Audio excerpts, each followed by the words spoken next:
જોવા આવ્યા. સીતારામ, જય શ્રી કૃષ્ણ, જય માતાજી, જય દ્વારકાધીશ. સ્વાગત છે તમારું નવા બ્લોગમાં. જય વસરાજ. ને આપણે જ્યાં આવ્યા અડદમાં ઘૂમરો મારવા, કારણ કે અડદમાં ખડ થેપડ્યું હતું દુનિયાનું.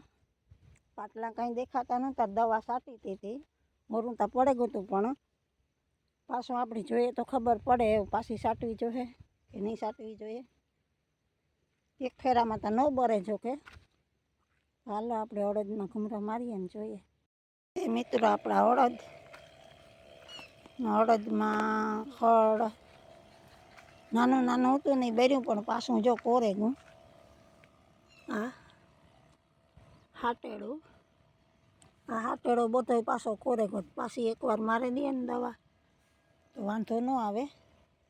હાથી હાંકવું, પણ હાથીમાં હે ને જે નાના પડે આપણે હાંકવું ભારી આંગા 2-3 હાથી, એટલે નકર હાથીમાં પડે જાય. પણ વરસાદ આવે તો પાછું લાગે જાય, એટલે એકવાર દવા છાંટી દઈએ. આ બાજુના અડદ તો બધા ઠાવકા હે, ઓલી બાજુ આપણી નેતના જ્યાં હશે આપણું ખડ અડદમાં. ખડ નહીં જાય, પાટલા પાછા લીલકાઈ ગયા. આમાં દવા તો 4 વાર છાંટી, 2 વાર નરીવાઈની છાંટી, એકવાર કંઈક પાછું 19 છાંટ્યું હતું,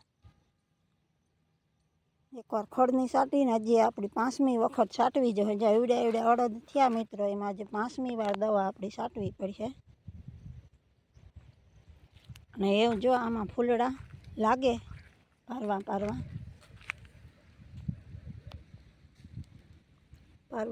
ફૂલ લાગે. ખડાઈ પણ હામટું હે, જોવો જોઈએ, બહુ ખડ છે. નીકળો વહેડ જ છે. ભૂંગળી ખડ ઓલી કોરાઈ છે. હાલો આપણે ઈ કોરાઈ વિઝિટ કરીએ.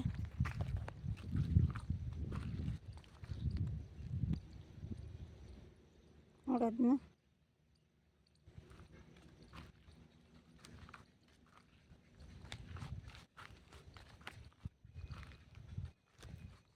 ખડમાં તો કંઈ ઘટતું નથી.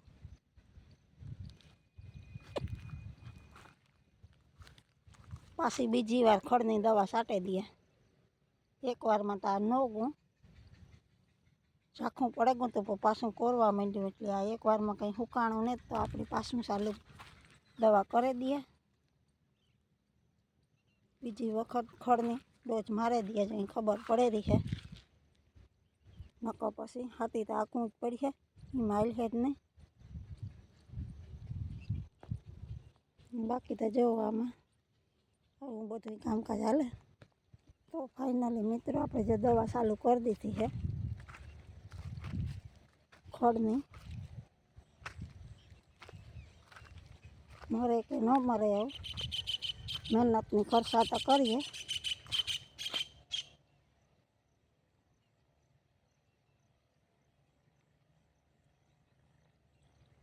ત્રણ નોઝલ ચડાવી પાટલામાં દવા જાય.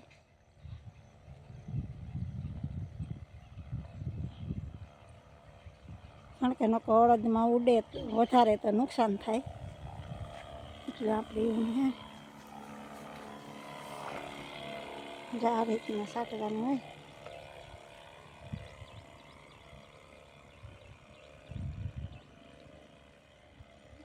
ત્રણ નળિયું રાખીએ ને તો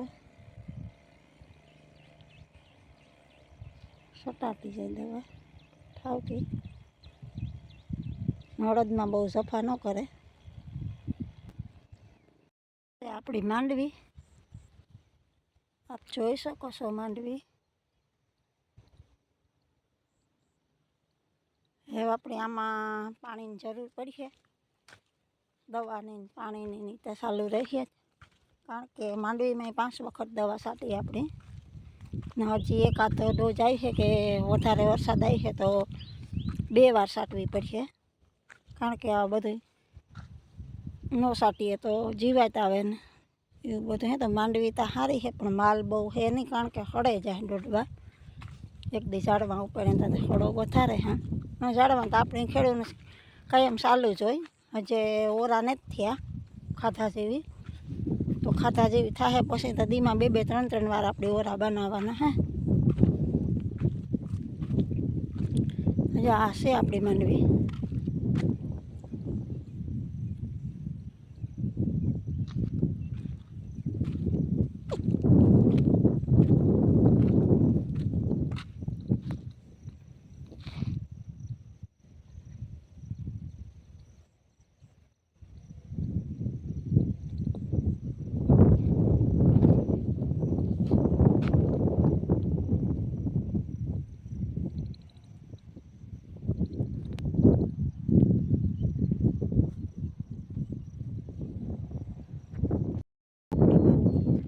ઉપર હા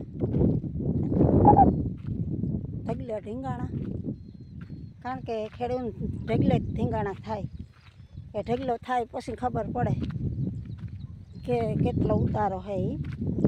બાકી તો અટાણે પાંદડા દેખે ને તો બધા ખુશ જ છે ખેડૂત, આપણે ખુશ જ છે. નસીબમાં હે થાય, બાકી તો એમાં કંઈ ટેન્શન ન રખાય. ખેડૂતને ત્યાં ઢેફા ઉથલ હોય, હાલ્યા રાખે, સારા હાંસતા વરસ આવ્યા રાખે ને જિંદગી પસાર થતી જાય. તો એ જે આપણા નસીબમાં હે એ થઈ જાય. તો જોઈ શકો છો માંડવી આપણી કાયમથી કાયમ દી ઓછા થતા જાય આપણા, ની મહેનત કરતા રહીએ. નસીબમાં હે એ ભગવાન દે દી હે.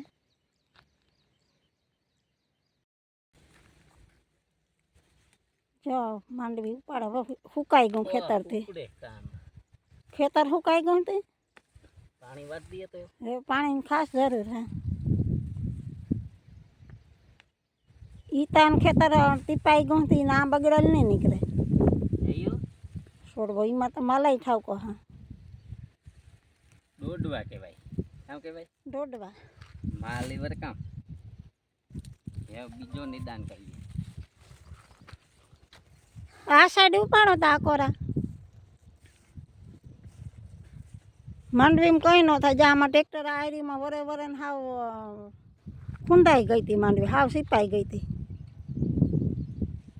તોય પણ જ્યાં માંડવીમાં કંઈ વાંધો નથી. હા હે ખાલા ખાલા હોય ને તો હેરખી ઉપડે. બાકી તો જ્યાં આમાં ખડ ઠાવકું પાછું જઈનું. જો આ ભાંગરો ત્યાંથી ઉપર ટ્રાય કરી. આ ભાંગરો જ જો આ પાસો થયો.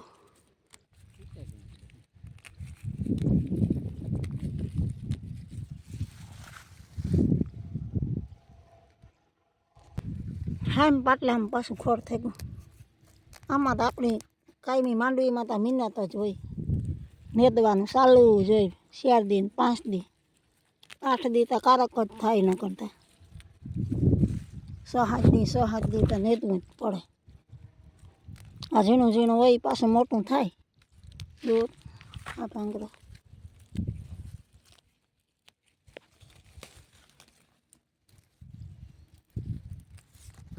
એટલા તૂટે ગઈ મેં એક નો આમાં ન તૂટે, આમાં એમાં તૂટે કાંઈ જાય બધું. દોડવા તો ઠાવકડીયા છે, વાંધો નહીં.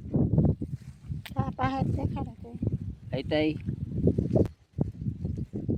જો આવી હે આવું હતા નહીં વાંધો આવે. દાખલા ભાડું થઈ જાય.